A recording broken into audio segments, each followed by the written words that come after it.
is just fantastic.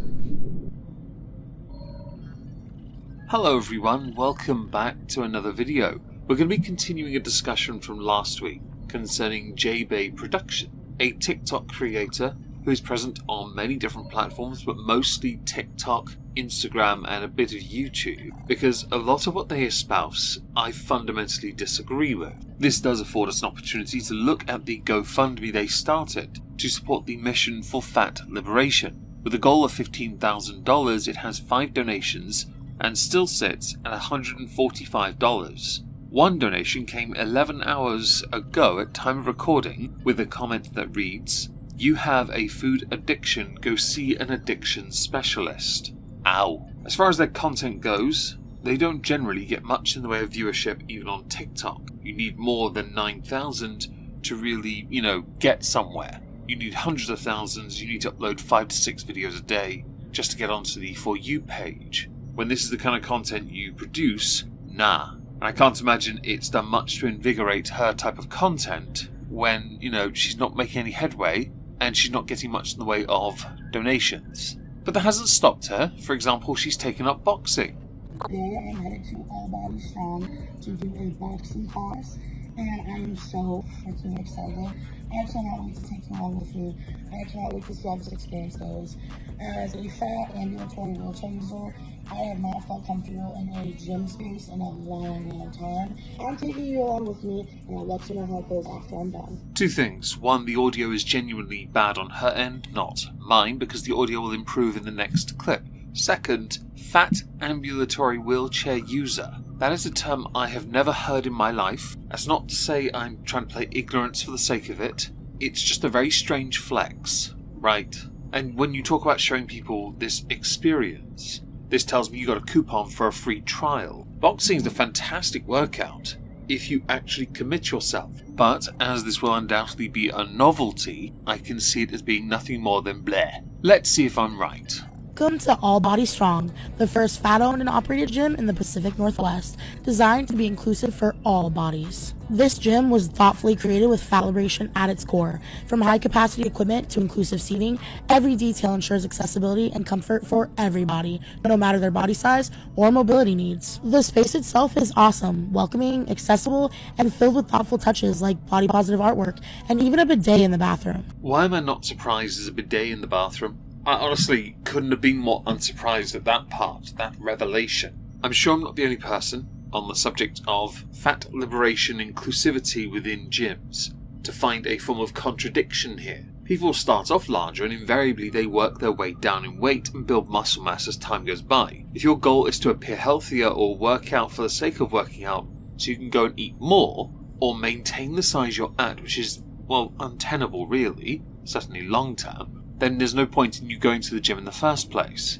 But really focus on that bidet, it's probably the best bit about that gym. This right here is Coach Chris. She's helping me get wrapped up for our boxing class. She's a great coach and so much fun to be around. She made sure Jake and I had the best time. I got to experience the boxing class and I did it seated. This was my first ever seated workout, led by Coach Chris of Fat Fist of Fury. And let me tell you, it was empowering. For the first time ever, I worked out in a space that not only accepted me, but celebrated me. And doing the class seated, game changing. I can promise you, this is not a gym, this is man-child soft play. And I don't mean soft play for adults, that's also something completely different. No, this is basically for those who are too thick to get off their backsides. Make your excuse here about the ambulatory, wheelchair, whatever.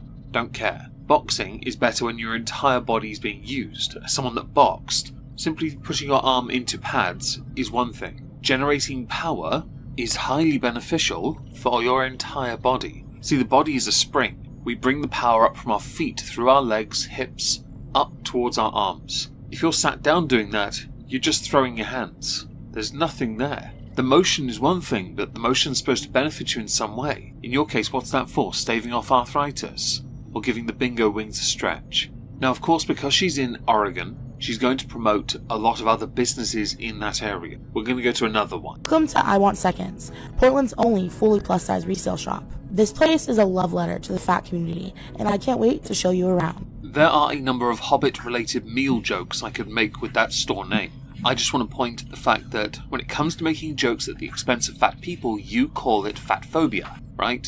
Discrimination. But when a shop uses that, owns it, that's okay, for what you dub plus size. The rest of us dub super morbidly obese and potential candidates for my £600 life. From the wheelchair-accessible layout to racks full of fashionable and affordable clothing, this space is designed with fat folks in mind. When I first saw the visual for that store, in my head, because you're in Portland, the very first thing that went through it was, so that's what a hipster thinks a thrift store looks like. Their dressing rooms even have fans for those of us who overeat while shopping. It's all about comfort and inclusion here. I'm just going to be that guy. In America, we Brits, we usually think of America as a place that's just built on air conditioning. But to add to that, because of people's size, mostly by choice, you put fans in there to spread the cool people down. I'm sorry, I often misunderstand how a fan works. The fat positive art, accessories, and community focus make this shop so much more than just a store. And there's truly something for everybody.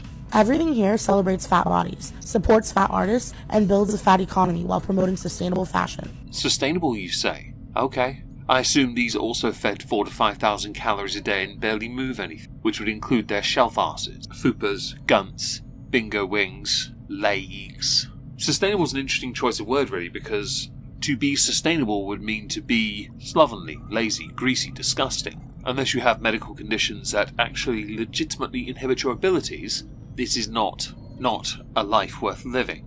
Talk about making an impact. All of the cute, fun, fat positive prints in the store are my favorite part. But honestly, there's so much to love about I Want Seconds. Does it come with complimentary seconds? Maybe a blood sugar level test? Does it come with a free coffee in the form of a blonde, because we like to keep those calories low? Perhaps a reach around, a loofah, or use for the toilet facilities with a bidet. Yes, I did a little clearing throat twice. I'm feeling feisty, can you tell? But I'm also obsessed with all the cute accessories, because look at them. I did look at them, and I had to do a double take, because I realised Miss Piggy was there. I initially thought they were Sonichu medallions, and then I realised, no, there's a fat joke there as well. It's about owning the joke, I guess. You should have highlighted that part. Look at this Celebrate sign. It's the perfect vibe for finding clothes that actually fit, up to a size 6X and beyond. Finding something in my size is so rare, but here, it's the norm. See, content like this that can often be seen as positive, to shine a light on businesses that help others who need help. To me, it's a weird flex. To wear clothes that go up to 6X is not a brag, it's definitely a warning. Although it's a warning to the warning to the warning. In fact, it's a number of warnings that have been going for a while and you've ignored them. If you get to 7X, it's not a warning anymore. It's a you're going to have to start considering which wooden box. From fat positive pins and emotional support snacks to seeing fat employees trading the safe space, I Want Seconds is fat liberation in action. Do you know what it really is? It's a short-term business novelty designed to try and enable others to really gravitate towards it. But if they're in my country especially, they would invariably just go to Sports Direct anyway and just buy sweats. People will, because they're creatures of habit, go to where they're comfortable, rather than branching out to a more boutique-y store called, I Want Seconds? Okay. And providing snacks. Fam. The reason a lot of you have anxiety in the first place is because of deteriorated mental health, yes, but it's also because of the pressure placed on your body. That internalized stress is doing a number and you don't know how to deal with it because what you need to deal with it, you disregard it as an actual consideration or a solution you need to consider. Huge thank you to Emma, the amazing employee at I Want Seconds, who answered all of my questions. And a huge thank you to Kelsey for creating I Want Seconds and bringing fat community together in Portland, Oregon. If you're ever in the area, be sure to check out I Want Seconds. So I took the liberty of looking up I Want Seconds, and I kind of got intrigued by the About section of this, where Kelsey Conser announces that they are fat, came into this world big, weighing 10 pounds. Your poor mother no doubt needed some kind of corrective surgery after that.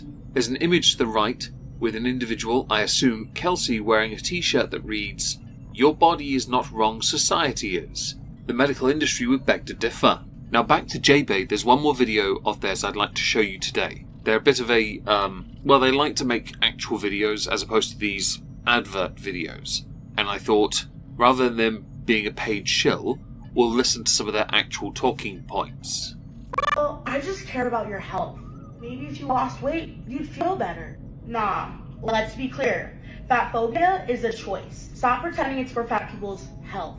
I, Omegon, am a proudly fat-phobic person, in the context of you especially, because I'm genuinely terrified you're not going to be able to live a life. You're going to live a version of one that is caricature by nature. And you are a caricature, a torso one. You don't get to experience life to the fullest because much of it cannot be for you because you are too heavy to participate, because your mobility is inhibited, because your brain is clearly soup. I love that your defense move is to try to use a thought-terminating cliche or an attempt at it as a way to negate people's concern for your well-being. Quite frankly, anyone that's this deluded should be locked up and psychologically evaluated for a rather long period of time. So I'd say for around 200 to 300 pounds in weight. If you really cared about someone's health, you wouldn't shame them or make them feel less than just because of their body size. Health is personal, and it doesn't look the same for everybody. In this, you are 100% correct. Health does look very different with all different peoples. Different shapes and sizes, 100% correct, and the thing like BMI, it's inaccurate, I agree. However, you co-opting it to go to the extreme is typical for somebody too lazy to do right by themselves. If you think this is the best version of you, wait till arthritis truly kicks in, and then organ failure. But what I do know is that fat people, just like anybody else, deserve to exist in a world without being judged or treated like we're less worthy of care, respect, or access to basic human rights. I like that this video is an information dump from you to try and negate the obvious. First of all, don't ever expect or demand respect from anyone because you won't get it. It's like the pronoun thing. If you expect or demand people to respect that, you're going to have it thrown back in your face. To use the term human rights, you would have to show where your human rights are violated. You see, equality does exist under law, so where there's discrimination, the law should be changed. But then that's where preferential treatment arrives, to save the day and give those who believe themselves marginalised the opportunity. Didn't New York do that when it came to those who are overweight? It was a bit crap, let's face it, because you're not a protected class, nor should you be. No, you should be in a form of class, a workout one. Here's the thing. Fat phobia is rooted in societal bias. Yeah, that's not necessarily a bad thing though, is it? There is a societal normal, yes, and there are those who are above and below. Yes, and there are those who are extremely above and extremely below. You are ultra above, but because of how short you are also weirdly below. But that's a different below, not the below where you're skinny. In this, I just want to point out, you're using terms to try and describe something as inherently negative by leaning into the fat phobia. But when one breaks it down, you realise it's not that at all. It's just one's inability to take responsibility for their poor choices, and begging to be treated better than everyone else. It's not actually about health. It's about controlling how we look and making us feel inferior. In the last video, you went into a shop that had tokens and knickknacks concerning insecurities and ways of empowering. This is one of those insecurities because you know humanity is judgy and your choices have led you to this point, but you're too set in your ways to change that direction. That trajectory will have you meet the exact same fate as every other fat acceptance body positive speaker, influencer type, who has passed from this mortal realm far too young because they are far too incapable of simply doing the one thing they need to do: grow up. It's about pushing an unrealistic standard of beauty and health that only benefits a system that profits off of our insecurities.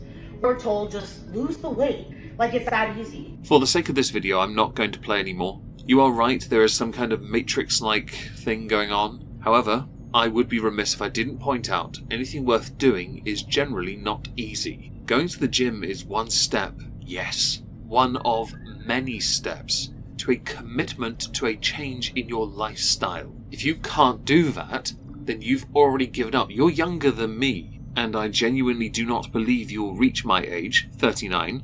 My birthday's today. I know, happy birthday to me everyone. Streaming later, swing by, join us. I don't believe you'll get there, because you've already raced yourself to the bottom. You have health conditions compounded by your weight. The only way to get out of that is to fix it. You want to latch on to societal standards?